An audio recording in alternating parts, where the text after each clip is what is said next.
नमस्कार, VIP news में आपका बहुत बहुत स्वागत है। मैं हूं शीरीन सिद्दीकी। बढ़ते हैं इस वक्त की खास और ताज़ा तरीन बुलेटिन की ओर। मुख्यमंत्री भूपेश बघेल आज अपने निवास कार्यालय से खरोरा नगर पंचायत में शहीद योगेंद्र शर्मा की जयंती पर आयोजित कार्यक्रम में शामिल हुए, वो भी वर्चुअल रूप से। इस मौके पर उन्होंने धरसीवां के सामुदायिक स्वास्थ्य केंद्र और शासकीय उच्चतर माध्यमिक शाला टेकारी का नामकरण शहीद योगेंद्र शर्मा के नाम पर किए जाने की घोषणा की। अब बात करते हैं डेंगू से जुड़ी खास खबर की। राजधानी रायपुर में डेंगू के बढ़ रहे मामले के बीच डेंगू से 2 मरीजों की मौत की जानकारी छिपाने के मामले में प्रशासनिक सख्ती शुरू हो गई है। स्वास्थ्य विभाग ने राजधानी के 2 अस्पतालों को नर्सिंग होम एक्ट के तहत नोटिस जारी कर 24 घंटे के भीतर जानकारी मांगी है। राजधानी रायपुर में बुधवार को 6 डेंगू पॉजिटिव मिले। ये मामला अग्रसेन चौक, लोधीपारा, श्रीनगर, खमतरई, कबीर नगर, सिलियारी और राजा तालाब इलाके में मिले हैं। शहर में अब तक 11 दिनों में 120 मरीज मिल चुके हैं। राजधानी रायपुर के जिन 2 निजी अस्पतालों ने मरीजों के मौत की जानकारी छिपाई है, उन्हें विभाग की ओर से कारण बताने का नोटिस जारी किया गया है। अस्पतालों की ओर से मरीजों के इलाज के दौरान NS1AG पॉजिटिव रिपोर्ट की जानकारी स्वास्थ्य विभाग को नहीं दी गई। साथ ही डेंगू के एलाइजा जाँच के लिए सैंपल भी नहीं भेजा गया। तो टेस्टिंग हो रही है, हमारी टीम जाके टेस्ट कर रही है। 8 से 9 हज़ार तक के टेस्ट हो चुके हैं RD किट में, और टीम अलर्ट है, इसलिए वो जल्दी ढूंढ ले रही है। यही वजह है कि हमें केसेस मिलते जा रहे हैं जो बहुत अर्ली स्टेज में मिल जा रहे हैं, क्योंकि उनके यहाँ यदि पेशेंट भर्ती होता है तो और यदि वो उनको लगता है कि इनको डेंगू सस्पेक्टेड है तो उनको सीरम सैंपल भेजना चाहिए एलाइजा टेस्ट के लिए, जो वो नहीं भेज रहे हैं और सिर्फ NS1 RD किट से टेस्ट करके कंफर्म मान रहे हैं, जो गलत है। तो NS1 RD टेस्ट जो होता है उसमें और भी अन्य कारणों से भी वो पॉजिटिव आ सकता है, इसलिए IgG IgM एलाइजा कराना बहुत ज़रूरी होता है, जो वो नहीं भेज रहे थे, हमें रिपोर्ट भी नहीं कर रहे थे, तो इसलिए हमें नोटिस भेजना।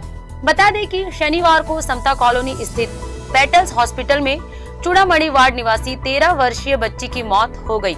वहीं रविवार को अभनपुर विकास खंड के लमकेनी निवासी की लालपुर स्थित MMI हॉस्पिटल में मौत हुई। वर्तमान में हमारे रायपुर जिले में total 120 ELISA positive dengue case detect हुए हैं जनवरी से अभी तक। और डेंगू के नियंत्रण के लिए केंद्र सरकार द्वारा जो हमारा national vector borne disease control programme के तहत जो भी गाइडलाइन है, जो भी प्रोटोकॉल जारी किए गए हैं, वो सारे प्रोटोकॉल का पालन करते हुए बचाव और नियंत्रण के कार्य किए जा रहे हैं। जिला अस्पताल पंडरी में, आयुर्वेदिक हॉस्पिटल में और मेकाहारा में हम लोगों ने डेंगू वार्ड के लिए अलग से व्यवस्था की हुई है, और वहाँ डेंगू मरीजों को निःशुल्क इलाज की पूरी व्यवस्था है, निःशुल्क जांच की पूरी व्यवस्था है, और आवश्यकता पड़ने पर ब्लड प्लेटलेट और ब्लड ट्रांसफ्यूजन किए जाने की भी पूरी व्यवस्था है। ये बीच में एक समस्या ये आ रही थी कि कुछ निजी अस्पताल यदि RD किट में उनके यहाँ डेंगू पॉजिटिव डिटेक्ट हो रहा है तो उसकी सूचना सही समय पर हमारे जिला मलेरिया कार्यालय को नहीं मिल पा रही है, और न ही उन अस्पतालों द्वारा जो पेशेंट उनके यहाँ भर्ती हैं जिनको वो डेंगू पॉजिटिव बोल रहे हैं RD किट में, तो उनका सीरम भी हमारे यहाँ नहीं भेजा जा रहा है, क्योंकि एक ऐसी व्यवस्था बनी हुई है कि एलाइजा जांच के लिए जो सीरम जाएगा वो जिला मलेरिया कार्यालय के मार्फत ही जाएगा। तो यदि एलाइजा जांच नहीं हो रही है तो हम उसे डेंगू का कन्फर्मेटरी केस नहीं मान पा रहे हैं। अब देखने वाली बात ये होगी कि विभाग इनके ऊपर किस तरह की कार्यवाही करता है। कैमरामैन मनीष मिश्रा के साथ वीआईपी न्यूज से पद्मा कुलदीप। अब बात करते हैं परेड की तैयारी से जुड़ी खास खबर की। रायपुर के पुलिस परेड ग्राउंड में 15 अगस्त की तैयारी बड़ी जोर शोर से की जा रही है। हमारे संवाददाता से लिया तमाम जायजे पर नजर डालते हैं। राजधानी रायपुर में 15 अगस्त की तैयारी जोरों शोरों से चल रही है। आप मेरे पीछे देख सकते हैं कि जो पुलिस के जवान हैं, अर्धसैनिक के जो जवान हैं, वो यहाँ रिहर्सल करने पहुँचे हैं, और इसको लेकर जो है रिहर्सल किया जा रहा है। इस बार जो है 15 अगस्त कुछ खास होने वाला है, क्योंकि सबकी नज़र जो है देख सकते हैं कि किस तरीके से जो है 15 अगस्त की तैयारी राजधानी रायपुर के पुलिस परेड ग्राउंड में चल रही है कि CM भूपेश बघेल जनता के नाम संदेश वाचन करे, उस पर क्या बड़ी घोषणा करने वाले हैं। कैमरा पर्सन होरीलाल साहू के साथ खोमन साहू, वीआईपी न्यूज़ रायपुर। छत्तीसगढ़ ही नहीं बल्कि हिंदुस्तान के तमाम संगीत प्रेमियों का इंतजार खत्म हुआ। छत्तीसगढ़ के सुकमा जिले के 14 साल के छोटे से बच्चे का सॉन्ग फाइनली कल रिलीज हो गया। आइए देखते हैं आगाज से अंजाम तक का ये म्यूजिकल सफर। जाने मेरी जाने मन बचपन का प्यार मेरा भूल नहीं जाना रे। अब बच्चों ने देख लिया ना कि मैं इस तरह का गाना गाऊं, एडल्ट सॉन्ग, सोनू मेरी डार्लिंग, तो उससे आपको बड़ी प्रसिद्धि मिलती है और खुद मुख्यमंत्री आके आपके गले में माला डालते हैं। तो हजारों लाखों दूसरे बच्चे खुद एडल्ट सॉन्ग्स पर अपना वीडियो बनाएंगे और ये उम्मीद करेंगे कि अब उनको ही प्रसिद्धि मिल जाएगी। माँ बाप खुद उनसे ये काम कराएंगे। ये जो लोग आज आपके सामने इन्फ्लुएंसर्स और सेलिब्रिटीज बन के आए हैं, ये प्रसिद्ध हुए नहीं है, इन्हें प्रसिद्ध किया गया है। इस पूरे देश, इस पूरे समाज को घटिया कंटेंट की लत लगवाई जा रही है। जिस देश में जो लोग प्रसिद्ध हो गए, वो देश पूरा उसी तरह का हो जाएगा। अब न तो आतंकवादियों का सफाया कर पाएगा इजराइल की लड़कियों की तरह, न वो ओलंपिक्स में जाकर के पदक जीत पाएगा चीनियों की तरह, न वो जाकर के नोबेल प्राइज जीत पाएगा रूसियों और अमेरिकियों की तरह। वो यही करेगा, सोनू मेरी डार्लिंग, पूरा एक देश यही कर रहा होगा। स्वागत है आपका नए हिंदुस्तान में। अपनी प्राकृतिक संपदा और अपने सघन वनों के लिए जाना जाने वाला बस्तर बीच में नक्सली गतिविधियों के लिए जाना गया। इन दिनों सोशल मीडिया पे बस्तर एक और कारण से जाना जा रहा है। सुकमा जो बस्तर का एक जिला है, वहाँ के सहदेव को बॉलीवुड के एक गायक बादशाह ने बुलाया उनका गाना सुनकर, और उन्होंने जब उन्हें बुलाया गया तो सोशल मीडिया पे खूब वो ट्रेंडिंग हुई। मुख्यमंत्री ने उनका सम्मान किया, बस्तर के मंत्री ने उन्हें बुलाया और वो रातों रात सहदेव हीरो हो गए। अभी उनका गाना वायरल हुआ है। वो बचपन नहीं बोल पा रहे हैं, तो बचपन का प्यार भूल ना जाना, सोनू मेरी डार्लिंग, इसको लेकर बहुत तरह की बातचीत हो रही है। दरअसल जब से ये सोशल मीडिया आया और ये ट्रेंडिंग का खेल चालू हुआ है, तो लोगों को लग रहा है कि लोग बच्चों का बचपन छीन रहे हैं और बच्चों से बचपन छीन कर उन्हें इस तरह के प्लेटफॉर्म पे ला रहे हैं कि ये बच्चों का क्या होगा। हमने देखा है कि जो प्रतिभाएं अचानक से टीवी पे उगती हैं, वो पता नहीं कब अस्त हो जाती हैं, उनका पता ही नहीं चलता। बहुत सारे ऐसे कार्यक्रम आते हैं जो चाहे डांस के हों, चाहे गाने के हों, चाहे और रियलिटी शो के हों, उसमें लोग रातों रात स्टार बनते हैं और फिर वो धीरे धीरे कहीं नेपथ्य में चले जाते हैं। तो बहुत सारे लोगों को लग रहा है कि ये बच्चों को एक तरह से बिगाड़ा जा रहा है, बच्चों के साथ एक तरह का खेल हो रहा है, और कुछ लोग अतिशय इसमें बात कर रहे हैं। उनको लग रहा है कि अगर ये सोनू मेरी डार्लिंग कह रहा है बस्तर का बच्चा, तो वो उसको अमेरिका से जोड़ रहे हैं कि ये बच्चा जो है पुरस्कार कैसे पाएगा, ओलंपिक में कहाँ जाएगा, इसका पढ़ाई लिखा क्या होगा। तो जिस अमेरिका का लोग उदाहरण दे रहे हैं, उस अमेरिका में सब कुछ हो रहा है। वहाँ पे अच्छी सिनेमा भी बन रहा है, वहाँ वैज्ञानिक काम भी हो रहे हैं, वहाँ रिसर्च भी हो रहे हैं, और पॉर्न फिल्म भी बन रही है, और अश्लील गाने भी बन रहे हैं। और हमारे देश में भी बाजार में जो चीज़ बिकती है, जो दिखती है वो बिकती है। तो बाजार में बहुत सारी चीज़ें बिक रही है, दिख रही है। ये सही बात है कि बच्चों के बचपन को किस तरह से संवारा जाए और बच्चे किस तरह से आगे जाएं, ये देखना समाज की जिम्मेदारी है। पर केवल इसलिए कि बस्तर का एक बच्चा एक गाना गा रहा है और जिसमें वो सोनू मेरी डार्लिंग कह रहा है, तो क्या हम सोशल मीडिया पे या जो कुछ गाने हमारे बीच में अभी वायरल हो रहे हैं या जो हम सुन रहे हैं, उनमें क्या इस तरह के शब्द नहीं? इसमें तो और बहुत मतलब कहना चाहिए दो अर्थी बहुत सारे गाने सुनाई देते हैं। तो ये जो लोग इस तरह की बात कर रहे हैं सहदेव के ट्रेंडिंग को लेके, उनको भी समझ में आना चाहिए कि केवल अकेले सहदेव के इस गाना गाने से सब कुछ अब संस्कृति में नहीं बदल जाएगा। नाट्य निर्देशक योग मिश्रा के अपमान को लेकर देश भर के सांस्कृतिक जगत में रोष व्याप्त है। छत्तीसगढ़ और देश के बहुत से रंगकर्मियों और सिनेमा से जुड़े लोगों ने सरकार से इस मामले में तुरंत संज्ञान लेकर दोषी अधिकारी के विरुद्ध कार्रवाई की मांग की है। हमारे चैनल वीआईपी न्यूज़ में जब इस खबर को प्रमुखता से प्रसारित किया गया, उसके बाद में प्रदेश और देश के कई सुप्रसिद्ध फिल्म एक्टर, रंगकर्मियों के रिएक्शन आने शुरू हुए, और इसमें सुप्रसिद्ध film actor Akhilendra Mishra ji, sigma जी, अशोक मिश्रा जी, मनोज वर्मा जी, इनके साथ साथ प्रदेश के भी जो नामी रंगकर्मी हैं, उन्होंने भी अपनी प्रतिक्रियाएं फेसबुक के माध्यम से, व्हाट्सएप ग्रुप के माध्यम से या फिर ट्विटर के माध्यम से उन्होंने अपनी बात रखी है। जगदलपुर के विजय सिंह जी ने कहा है कि योग मिश्रा के साथ जो गलत हुआ है, संस्कृति विभाग के असंवेदनशील अधिकारी ने यदि रंगकर्मी योग मिश्रा के साथ अभद्र व्यवहार किया है तो उसकी घोर निंदा करता हूँ। मुख्यमंत्री श्री भूपेश बघेल जी से निवेदन करता हूं कि लिखने पढ़ने, रंगकर्मी, रचनाकारों से गलत व्यवहार करने वाले अधिकारियों के खिलाफ सख्त कार्रवाई की जाए। इसी तरीके से सुरेंद्र शुक्ला जी ने भी टिप्पणी की है इस पूरे मामले में। उन्होंने कहा है कि अब संस्कृति वालों को जन संस्कृति से जुड़े लोगों से डर लगेगा ही। सर्जना से जुड़े लोगों के स्थान पर मीडियाकार लोगों को बिठाना संस्कृति को पंगु बनाना है। ऐसी स्थिति में संस्कृति का संवर्धन और संरक्षण की कल्पना भी बेईमानी होगी। अफसरों का दुर्व्यवहार दुर्भाग्यपूर्ण है। वरिष्ठ रंगकर्मी डॉक्टर सुमन मिश्र की भी टिप्पणी इसमें आई है। उन्होंने हमारे चैनल के हेड सुभाष मिश्र जी को लिखा है कि सच सुभाष, तुमने बहुत बेबाकी से छत्तीसगढ़ के कलाकारों रंगकर्मियों के प्रति शासकीय उपेक्षा, नकारात्मकता, उदासीनता के संदर्भ में अपनी बात रखी है। योग मिश्र के प्रति ऐसा निंदनीय व्यवहार सचमुच एक सच्चे समर्पित रंगकर्मियों के लिए अपमानजनक है। 1 सितंबर को विश्व प्रसिद्ध रंगकर्मी श्री हबीब तनवीर की जन्मतिथि पर रंग महोत्सव स्वागतेय है।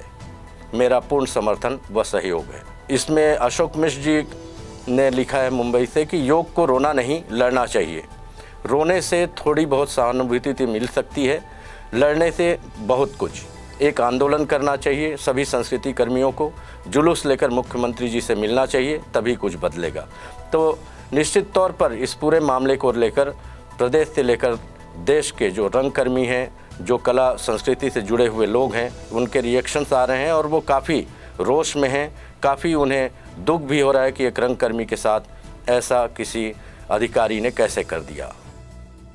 माना स्थित बाल गृह से 14 वर्षीय नाबालिग फरार हो गया है। बताया जा रहा है कि 4 दिन पहले वह बाल गृह में नहाने गया था। यहीं से वह कहीं चला गया, जिसके बाद बाल गृह के कर्मचारी माना बस स्टैंड और रेलवे स्टेशन में उसको ढूंढते रहे, लेकिन वो कहीं न मिला।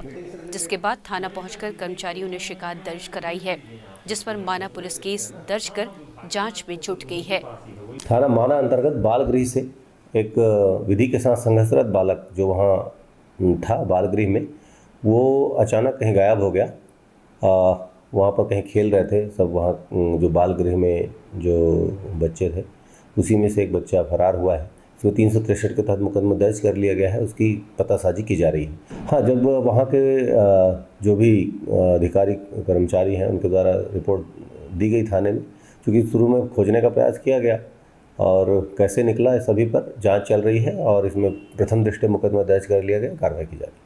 जांजगीर चांपा यातायात पुलिस की जन जागरूकता मुहिम जिला यातायात जांजगीर चांपा के द्वारा सड़क दुर्घटनाओं से होने वाले एक्सीडेंट की संख्या में कमी लाने के लिए लगातार प्रयास किया जा रहा है। इसके संबंध में यातायात जागरूकता के लिए एक शॉर्ट वीडियो बनाया जा रहा है, जिसमें मोटरयान नियम का पालन करने के लिए अपील की जा रही है, जिससे सड़क में होने वाली दुर्घटनाओं से बचा जा सकता है। जिला यातायात जांजगीर चांपा के द्वारा सड़क हादसों से होने वाली एक्सीडेंट की संख्या में कमी लाने के लिए लगातार प्रयास किया जा रहा है।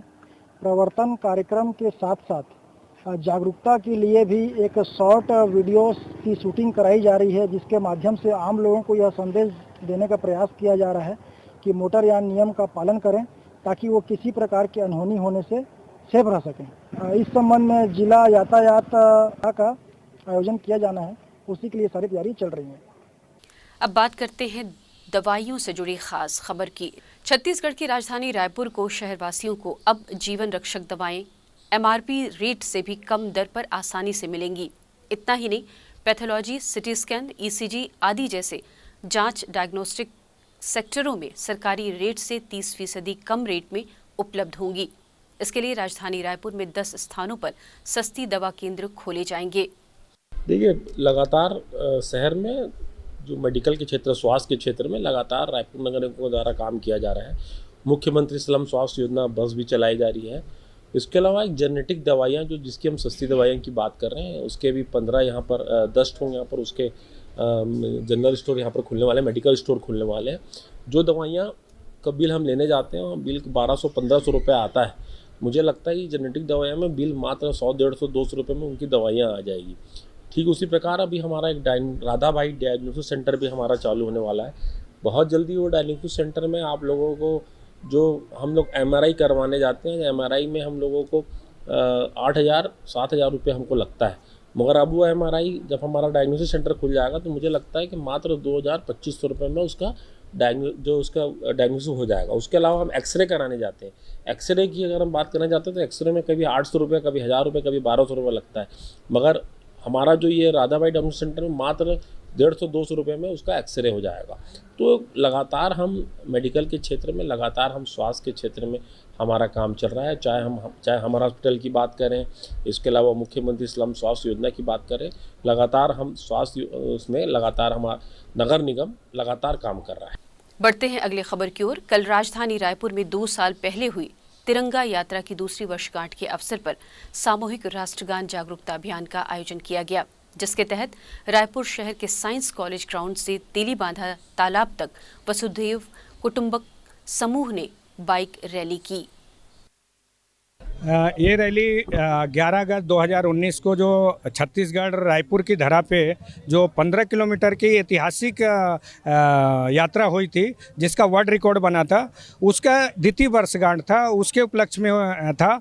और दूसरा एक अभियान हम जो आने वाला 15 अगस्त है, 15 अगस्त 2021 का, हम लोग एक अमृत महोत्सव के रूप जो 75वीं आज़ादी की जो वर्षगांठ है, उस पर हम अमृत महोत्सव के रूप में राष्ट्रगान पूरे हिंदुस्तान के साथ अपनी छत्तीसगढ़ और रायपुर में एक ऐतिहासिक वर्ल्ड रिकॉर्ड बनाने का एक प्रयास है, उसका एक जागरण था ये यात्रा। इसी बार आप बता रहे हैं कि 15 किलोमीटर की आपने रैली निकाली थी, इस बार कुछ विशेष है क्या? हाँ, हम लोगों ने जो 15 अगस्त 2019 को विश्व ऐतिहासिक रैली निकाली थी 15 किलोमीटर की रायपुर धरती पे, उसकी दूसरी वर्षगांठ है, उसको हम लोग मना रहे हैं। और 15 तारीख को आप लोगों ने अमृत महोत्सव के रूप में मनाना है, हर आदमी को 11 बजे एक साथ राष्ट्रगान करके। और जैसे आपने पूछा कि आगे का योजना आप लोगों की है, हम लोग इसको योजना के आगे 15 किलोमीटर को यहाँ से भिलाई तक 40 किलोमीटर करना चाहते हैं। अब बात करते हैं सोशल मीडिया से जुड़ी खास खबर की। इन दिनों सोशल मीडिया पर एक वीडियो जमकर वायरल हो रहा है। इस वीडियो में गांव की कुछ महिलाएं क्रीड़ा विभाग के ऊपर डुप्लीकेट बैटरी लगाने का आरोप लगा रही हैं। ये वीडियो सूरजपुर के बिहारपुर इलाके के रामगढ़ ग्राम पंचायत का बताया जा रहा है। आपको हम ये भी बता दें कि रामगढ़ ग्राम पंचायत की आबादी 1000 से ज्यादा है। ये सभी ग्रामीण आदिवासी हैं।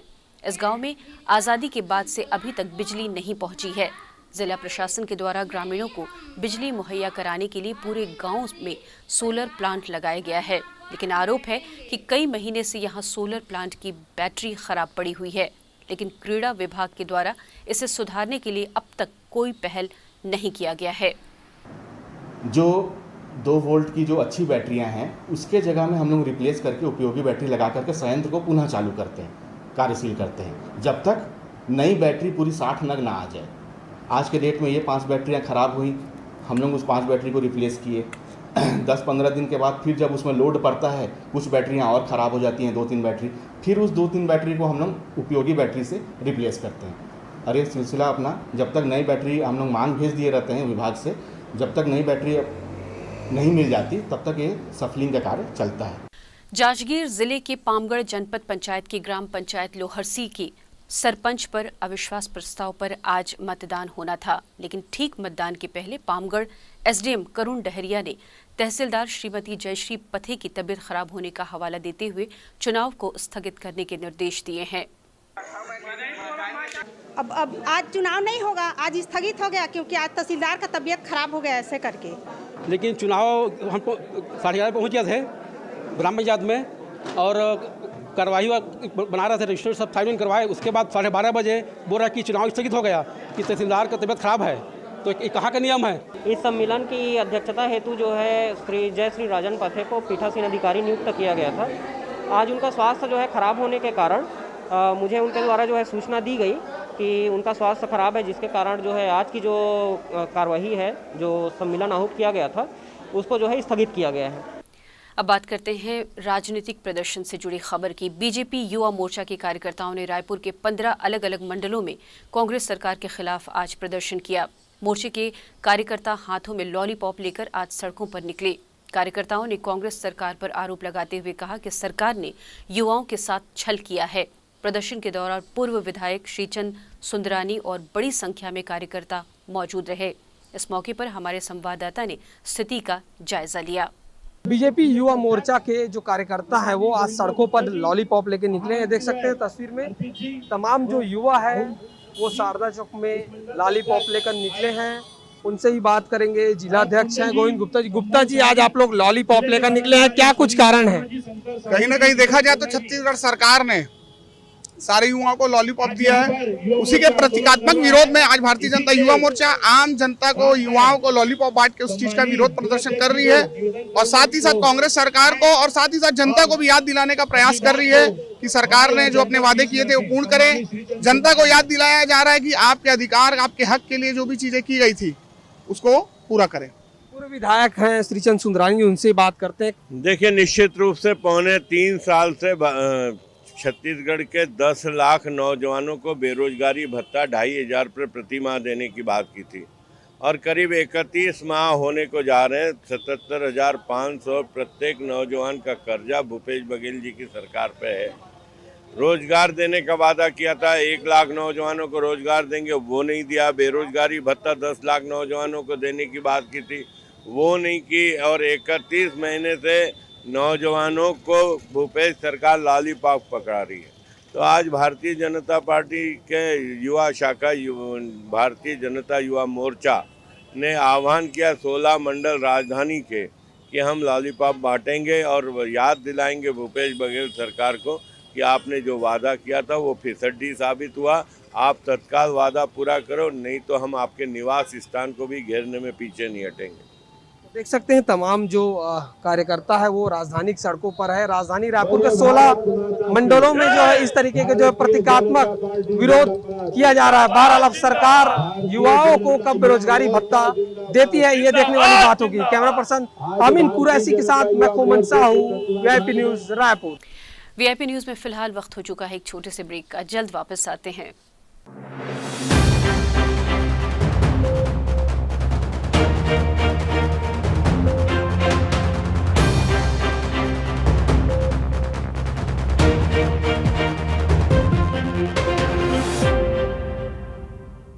वीआईपी न्यूज़ जो चैनल अभी लॉन्च किए हैं, मैं उन सभी उनके संचालक गण और जितने भी उनके स्टाफ है सबको मैं बहुत बहुत शुभकामनाएं और बधाई देना चाहती हूं कि वो देश विदेश, अपने प्रदेश, गांव, घर सभी के समस्याओं को पूरे प्रदेश में रखें और उनकी समाधान हो और इनका चैनल बहुत बढ़िया आगे बढ़े। इन्हीं शुभकामना मैं देती हूँ। वीआईपी न्यूज़ को मेरी तरफ से बहुत बहुत शुभकामनाएं। आप तेज़ी से काम करें और मैं आपके आगे बढ़ने के लिए, पॉपुलर होने के लिए अपनी तरफ से शुभकामनाएं देती हूँ। वीआईपी न्यूज़ चैनल छत्तीसगढ़ में नया लॉन्च हुआ है और हमारी बहुत बहुत शुभकामनाएं इस चैनल को है और ये इनसे उम्मीद है, विश्वास है कि छत्तीसगढ़ के गिरे कुचले दबके और ज़रूरतमंद लोगों की समस्याओं को ये उठाएंगे, समाज और सरकार को अवगत कराएंगे और उसका समाधान का भी निष्पक्ष प्रयास करेंगे। वीआईपी न्यूज़ एक नया चैनल लॉन्च हो रहा है, उसके लिए उनको बहुत बहुत बधाई पूरे प्रदेश की ओर से। आपको बहुत बहुत शुभकामनाएं कि एक नया खबर नया उसमें आ रहा है और नए ढंग से एक वीआईपी न्यूज़ शुरू हो रहा है और उसमें अच्छी खबरें आएंगी, ऐसा उम्मीद है। अपनी तरफ से बहुत बहुत बधाई और शुभकामनाएं।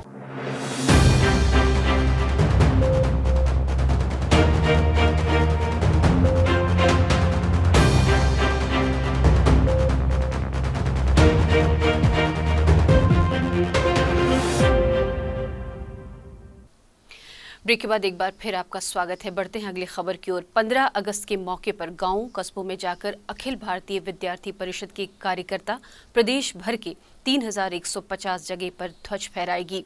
ये जानकारी एबीवीपी प्रदेश महामंत्री शुभम जायसवाल ने प्रेस वार्ता के दौरान दी। देखिए, अभी 15 अगस्त को इस वर्ष अपना देश 75वें स्वाधीनता वर्ष में प्रवेश करने जा रहा है और इस अवसर पर अखिल भारतीय विद्यार्थी परिषद पूरे प्रदेश भर में 3150 स्थानों पर ध्वजारोहण के माध्यम से समाज के बीच में जाने वाली है। और हमको पता है कि ये जो आज़ादी है इसकी कीमत जितनी चुकाया जाए उतनी कम है।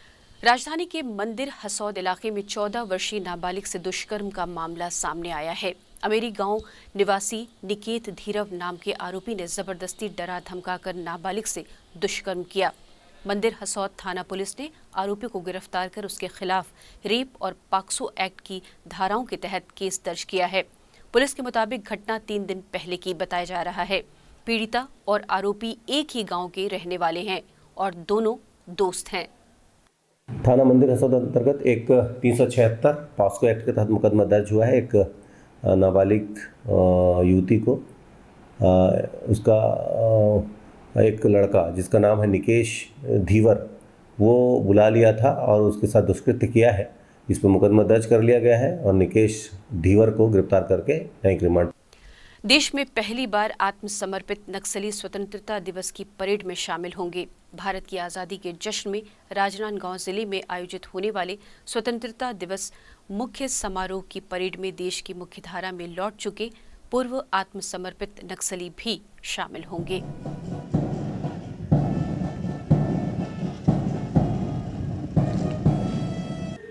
राष्ट्रीय सैल्यूट, सलामी सच।